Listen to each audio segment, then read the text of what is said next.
Hey guys, what's up? Welcome back to RedditLord. Today we'll be taking a look at two r/choosingbeggars stories, so like always, I'm going to sit back, relax, and enjoy. As a quick background, I'm not a makeup artist. I enjoy doing makeup and I'm good at it, and sometimes I'll do my friend's makeup if we're going to a party or other event. However, I don't actually have the materials, range of skin, eyebrow, etc. shades to accommodate anyone who's not similar in tone to myself. I also should make very clear that I see makeup as a hobby. I lead a pretty busy life as I'm in a full-time college course, non-makeup related, and I have a job, non-makeup related. My roommate's sister is getting married in April. I've met her twice. I was in the kitchen eating my cereal, and my roommate came in and began describing a conversation that she had with her sister. To summarize, her sister had been saying how she didn't want to pay for a makeup artist for her and her bridal party for her wedding when OP could just do it.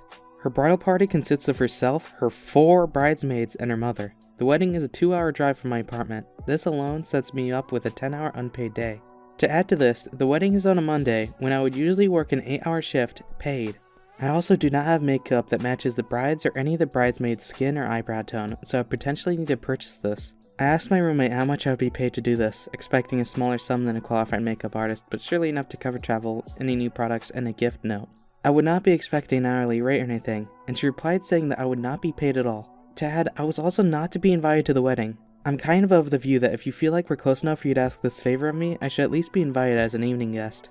As I'm not a professional, the concept of doing someone's entire wedding party's makeup sort of freaked me out. What if I mess it up or it doesn't last all day? I'll just be blamed for a bad job when it's a very stressful request.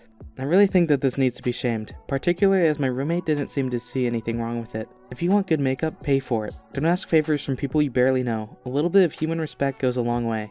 If you can't afford to pay people for their time, don't have such an expensive wedding.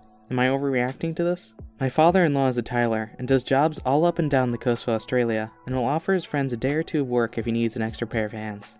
After my partner and I got back from holiday, we met up with him for dinner to tell him about our trip and show him some of the pictures.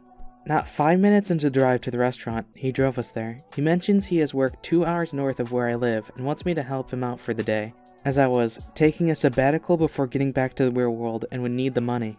I asked him how much he'd pay me for the job, and he confidently yet arrogantly tells me he'd be willing to give me $50 for the day, as he'd be doing me a favor, but they also couldn't find any labor to help out as it was a last-minute job. I also know for a fact he's thousands of dollars in credit card debt.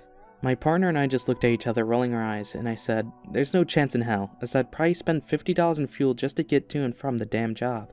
So I said I'd take the $50 for travel allowance and that my day rate was $250.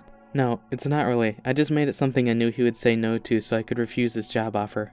And the man nearly crashes the car in a raging frenzy over how much I asked for. Little man with a little temper, saying I was being a selfish cunt and that I could use him as a reference and I'd learn some valuable skills of trade and earn a good day's pay. Regarding I have 7 years of construction experience and have a good savings account with other investments. And I politely turned down the job as I was no longer interested, saying it wasn't worth my time, but would be more than willing if he wanted to be reasonable. He promptly told me to fuck off. We got to the restaurant and ordered the most expensive item on the menu, because he was paying. This brings us to the end of our video. I hope you enjoyed it. Like if you did, and don't forget to subscribe to our channel so you don't miss any of our videos in the future. Also, watch the videos that are on your screen, because I'm sure you'll love them. With that, I'll see you in the next video.